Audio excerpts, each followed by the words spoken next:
36 weeks, 38 weeks, 40 weeks. He said, I'm a Hebrew woman.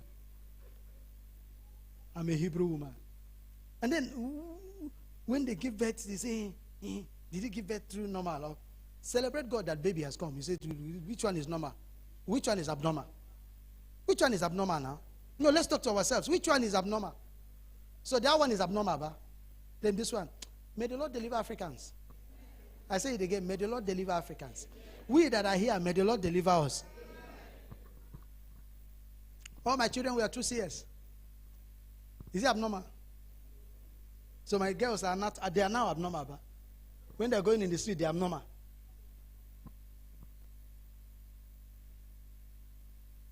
So God put a system, and that system is, I will not be coming down to bless you.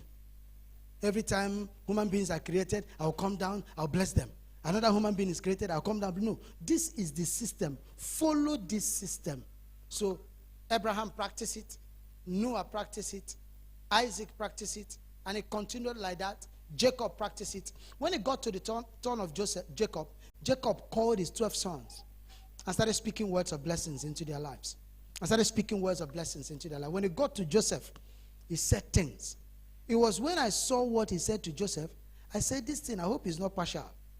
And God started ministering to me. He said, the same thing that happened to Jacob, that he brought something to his father and activated the blessing. He that brings the venison takes the blessings. It's not something that fathers just give.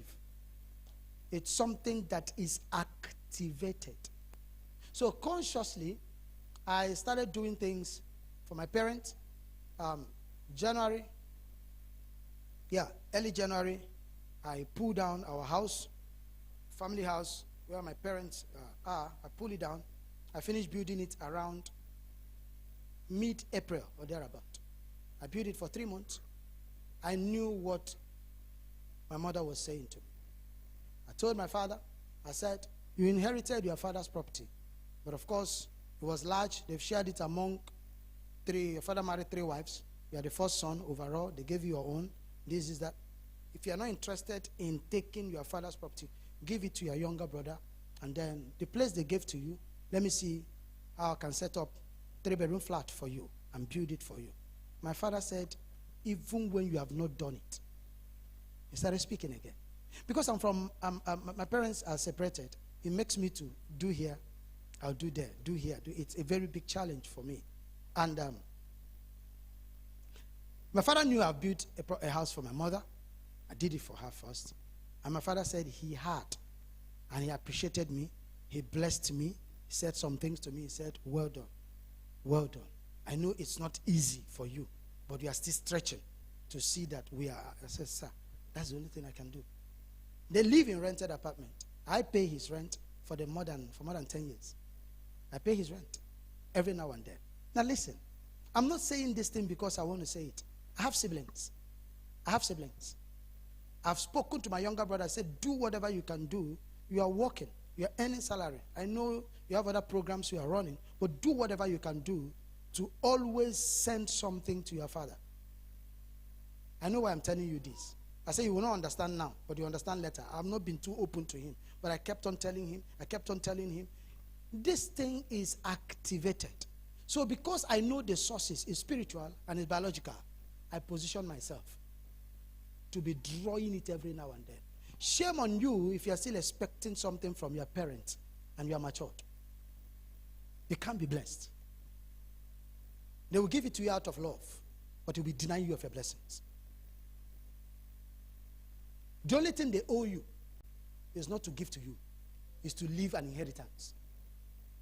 The only thing they owe you, your parents owe you, the only thing they owe you is to leave an inheritance. Inheritance is not only always property. Inheritance can be value. Inheritance can be good name. There are parents, I know of a man that the son told me, he said, my father's name, if he dies today, to make me separate specialized session for all the business, separate specialized session for all the businessmen in that church and men in that church, and exclusively for them. And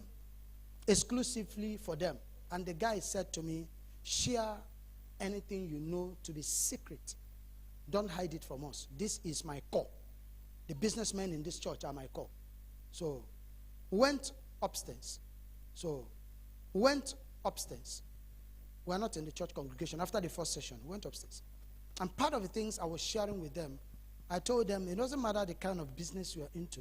If you don't understand these things, you will be productive, but there's a limit to forces that will be helping you. Spiritual forces are real. What is a cause? A cause is an invocation of forces to frustrate you, for you not to excel, for you not to succeed. So many people are walking about not having any source of blessings.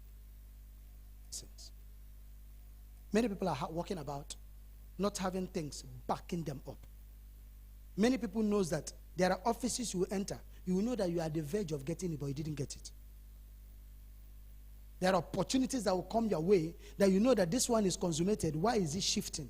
Why is it shifting? What is happening? Each time I notice opportunities around me, it's not being consummated, I raise an altar in the lives